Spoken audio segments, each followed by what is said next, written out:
Assalamualaikum warahmatullahi wabarakatuh. Kami dari kelompok 5 akan menjelaskan mengenai perubahan maksimum dalam laba. Yang pertama akan saya jelaskan, saya Kinesi kelompok 5 akan menjelaskan mengenai maksimasi laba.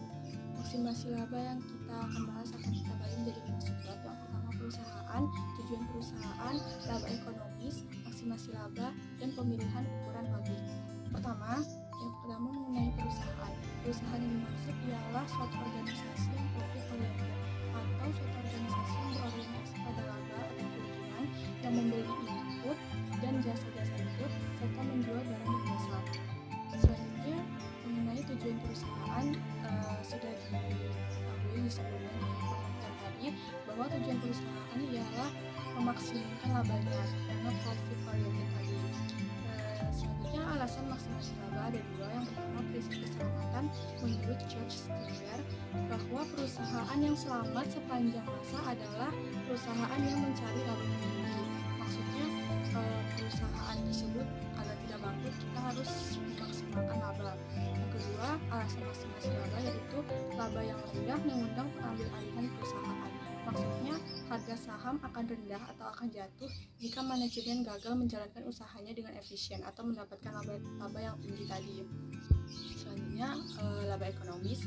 Yang dimaksudkan dengan laba adalah selisih antara total penerimaan atau dalam bahasa Inggrisnya total revenue atau disingkat dengan TR dengan total biaya atau bahasa Inggrisnya total cost yang disingkat dengan TC. Atau jika kita lambangkan laba ekonomis tadi dengan I, maka rumusnya menjadi TR dikurang TC. Mengenai biaya terdiri dari dua, yaitu biaya eksplisit dan biaya implisit. Biaya eksplisit merupakan biaya yang dikeluarkan perusahaan untuk proses produksi barangnya atau jasanya, produk intinya kan. Yang kedua, biaya implisit tadi ialah biaya yang biaya internal perusahaan seperti gedung perusahaan yang digunakan untuk proses produksinya. Itulah biaya implisit. Selanjutnya pembahasan selanjutnya akan dibahas oleh Mukni Ilahi Effendi. Baik, saya Mukni Ilahi Effendi, NIM 19030111 akan melanjutkan pembahasan berikutnya, yaitu kaidah laba maksimum. Dalam kaidah laba maksimum ini ada kaidah jangka pendek dan juga kaidah jangka panjang. Dalam kaidah jangka pendek, perusahaan akan berproduksi sampai saat MC atau biaya marginal sedang meningkat dan sama dengan MR atau penerimaan marginal. Yang kedua, perusahaan akan berproduksi jika harga dari outputnya sama atau lebih besar dari biaya variabel per unitnya. Selanjutnya, kaidah jangka panjang. Dalam kaidah jangka panjang laba maksimum ini, perusahaan akan menentukan ukuran pabrik yang biaya produksinya minimal. Dan yang kedua, perusahaan akan berproduksi hanya jika labanya lebih besar atau sama dengan nol. Selanjutnya, kita akan membahas 3 pendekatan menemukan laba maksimum atau fee maksimum. Yang pertama yaitu pendekatan total atau total approach. Yang kedua, pendekatan rata-rata atau average approach. Dan yang ketiga, pendekatan marginal atau marginal approach. Yang pertama, kita akan membahas tentang pendekatan total atau total approach. Kita tahu bahwa rumus dari laba yaitu TR dikurang TC, di mana TR yaitu total penerimaan dan TC total biaya. Dan laba juga bisa dirumuskan P dikali Q dikurang FC ditambah VQ, di mana P harga output per unit dan Q jumlah output yang terjual, FC biaya tetap, dan V biaya variabel per unit. Biasanya strategi yang ditempuh adalah penjualan maksimum atau maximum selling setelah melewati titik impas atau break even point atau BEP. Jumlah penjualan BEP akan sama dengan FC per P dikurang V. Dan selanjutnya yaitu kelebihan dan kelemahan pendekatan total. Kelebihannya yaitu perhitungannya mudah dilakukan dan kelemahannya Dalam praktek, agak sulit memisahkan biaya tetap dan biaya variabel. Dan yang kedua, mengabaikan gejala hukum penambahan hasil yang semakin berkurang. Selanjutnya, kita akan membahas tentang pendekatan rata-rata atau average approach. Laba per unit ditemukan dengan membandingkan antara harga atau P dengan biaya per unit atau AC, di mana kita dapat merumuskan laba per unit akan sama dengan harga dikurang biaya per unit atau P dikurang AC. Dan totalnya akan sama dengan P dikurang AC dikali Q. Untuk mendapatkan laba, P harus lebih tinggi dari AC. Agar laba lebih besar, perlu ditempuh strategi maksimum selling. Pembahasan selanjutnya yaitu pendekatan marginal atau marginal approach. Perhitungan laba dilakukan dengan membandingkan biaya marginal atau MC dengan penerimaan marginal atau MR. Laba maksimum atau kerugian minimal dicapai apabila MR sama dengan MC. Selanjutnya, titik gulung tikar atau shutdown point. Dalam jangka pendek, sebuah perusahaan harus menutup usahanya apabila harga jualnya berada di bawah biaya variabel per unit atau P dikurang AVC. Jika outputnya diperbanyak, kerugian semakin besar. Dan yang kedua, dalam jangka panjang, perusahaan harus menutup usahanya jika laba ekonomisnya di bawah 0 atau mengalami kerugian. Pembahasan selanjutnya akan dibahas oleh Fitria Herbin. Selanjutnya adalah materi pemilihan ukuran pabrik. Dalam pemilihan ukuran pabrik, suatu perusahaan akan memilih suatu kapasitas pabrik untuk meminimumkan biaya produksi suatu tingkat yang diinginkannya dalam jangka panjang. Selanjutnya, kita akan mengerjakan latihan kasus 1. Di sini soalnya bila diketahui fungsi permintaan Q sama dengan 17 kurang 0,1 P, sedangkan fungsi biaya total atau TC sama dengan 5 Q kuadrat tambah 20 Q tambah 180, maka laba maksimum yang diperoleh perusahaan tersebut adalah pembahasan. Tadi Q dari soal kita ketahui 17 kurang 0,1 P. Kita akan mencari P, maka kita pindahkan, kita dapat peroleh P sama dengan 170 kurang 10 Q. Lalu kita cari TR yaitu P kali Q, maka TR adalah 170 Q kurang 10 Q kuadrat setelah dikalikan P dengan Q. Lalu kita cari turunannya TR aksennya yaitu 170 kurang 20 Q. Dan kita cari juga TC aksen. TC-nya tadi adalah 5 Q kuadrat tambah 20 Q tambah 180, maka TC aksennya yaitu 10 Q tambah 20. Nah, lalu syarat laba maksimum yaitu TR aksen sama dengan TC aksen. TR aksennya tadi yaitu 170 Q kurang 20 Q sama dengan 10 Q tambah 20. Lalu kita peroleh 30 Q sama dengan 150, Q-nya adalah 5. Nah, laba, kita akan mencari laba maksimum yang diperoleh perusahaan. Cara mencarinya yaitu TR kurang TC. Maka diperoleh laba maksimumnya itu 195. Next, ke soal selanjutnya, sebuah perusahaan mempunyai fungsi permintaan Q sama dengan 100 kurang 2P dan biaya marginal dan biaya rata-ratanya adalah konstan yaitu Rp10 per unit. Ditanyakan A. Temukan fungsi MR, B. Temukan laba maksimum dengan pendekatan total dan pendekatan marginal. Pertama, kita cari dulu fungsi MR-nya. MR yaitu merupakan turunan dari TR. TR adalah P kali Q.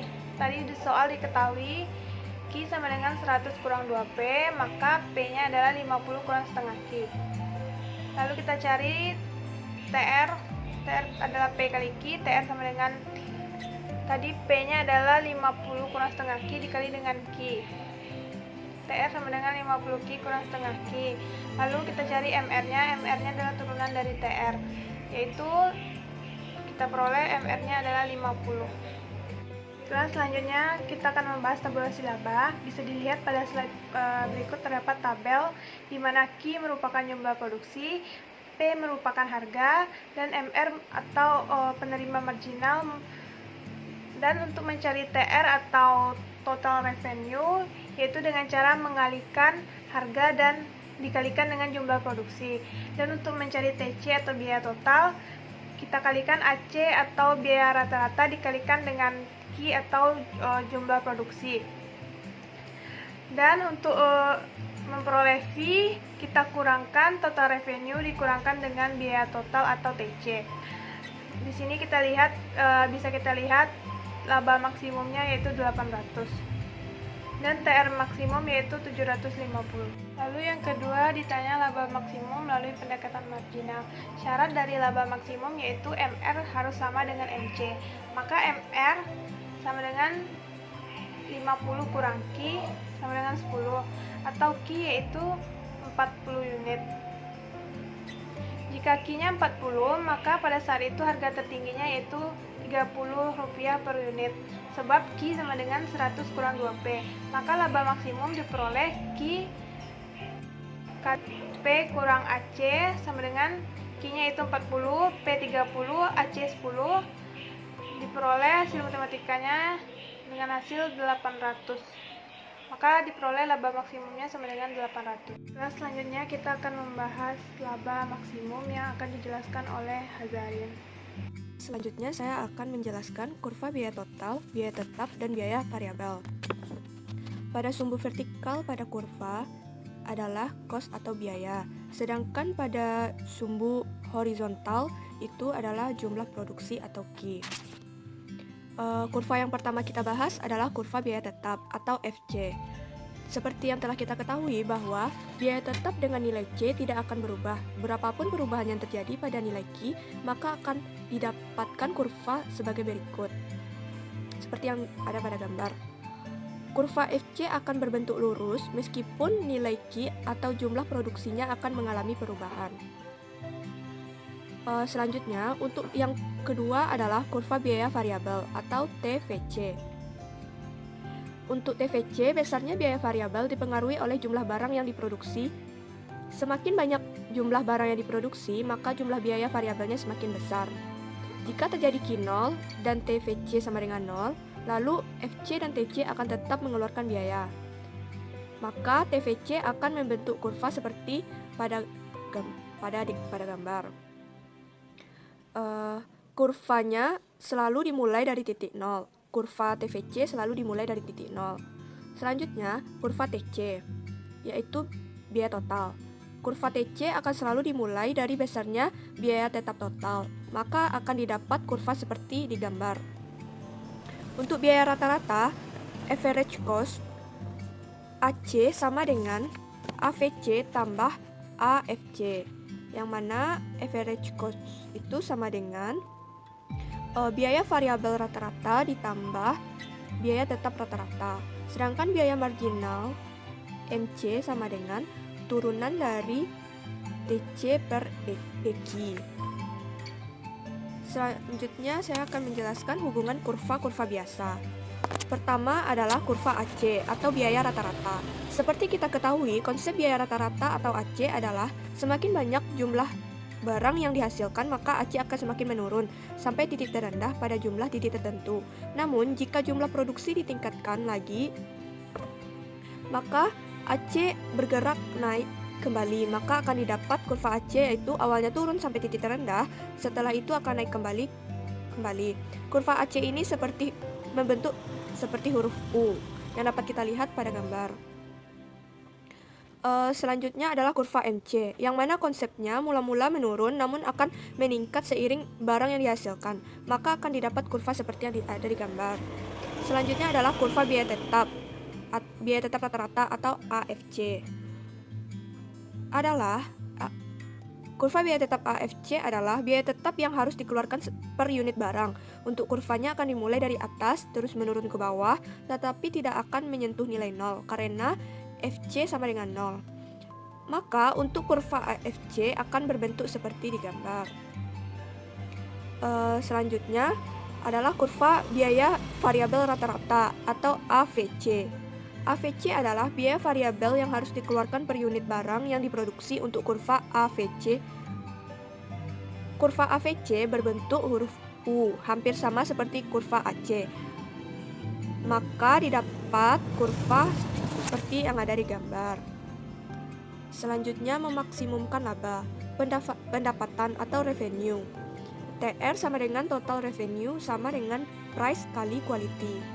MR sama dengan marginal revenue, tambahan penerimaan akibat tambahannya penjualan 1 unit atau turunan pertama dari TR. Selanjutnya AR, average revenue, atau rata-rata pendapatan sama dengan TR per key. Selanjutnya total revenue, marginal revenue, average revenue. Dapat kita lihat pada gambar, kurvanya berbentuk seperti di gambar. Yang mana laba total sama dengan total revenue kurang total cost. Profit maksimalnya MR sama dengan MC. Titik impas atau BIP. Dapat kita lihat bentuk kurvanya. Yang mana jika biaya variabel per unit adalah V, maka VC sama dengan V kali Q. Profitnya PQ kurang FC tambah VC. Pada quality Q profit, BEP tercapai pada saat profit sama dengan 0. Selanjutnya, memaksimalkan laba. Apakah perusahaan benar-benar memaksimalkan laba? Asumsi memaksimalkan laba sering dipakai dalam mikroekonomi karena dapat meramalkan perilaku bisnis dan menghindari kerumitan analisis yang tidak diperlukan. Untuk perusahaan kecil yang dikelola oleh pemiliknya, laba mungkin mendominasi hampir semua keputusan perusahaan. Namun, dalam perusahaan besar, para manajer yang sehari-hari membuat keputusan biasanya kurang berinteraksi dengan pemilik. Dalam beberapa kasus, perusahaan yang tidak bertujuan untuk memaksimalkan laba jarang yang berhasil bertahan. Kedua, penerimaan marginal, biaya marginal, dan memaksimalkan laba. Profit adalah selisih antara penerimaan total dan biaya total. V dalam kurung Q sama dengan R dalam kurung Q dikurang C dalam kurung Q. Penerimaan marginal, perubahan dalam penerimaan akibat kenaikan suatu unit. Memaksimumkan laba dalam jangka pendek. Sebuah perusahaan memiliki output Q sehingga laba yaitu selisih AB antara penerimaan R dan biaya C menjadi maksimal. Pada tingkat output tersebut, penerimaan marginal atau kemiringan dari kurva penerimaan sama dengan biaya marginal kemiringan dari biaya kurva. Kurvanya dapat kita lihat pada gambar.